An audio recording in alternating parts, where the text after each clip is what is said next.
Hi, I'm Katie with WTI and welcome to our super tiny bathroom.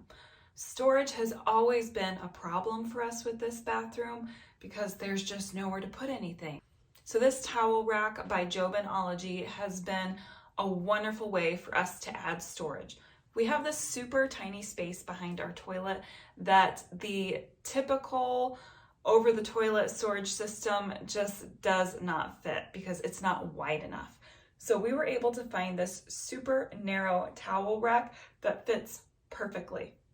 I really love this sleek, minimal design. All it is, 2 bars and a shelf on top. It is so simple and so beautiful.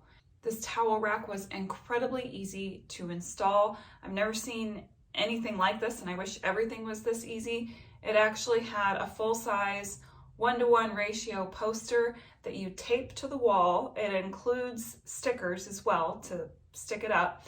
You stick it to the wall and then you just drill in the screws where it shows you, and everything is lined up perfectly. If you've got a tiny bathroom like we do and you're looking to expand your storage options, then this towel rack by Joben Oligey is definitely the solution for you.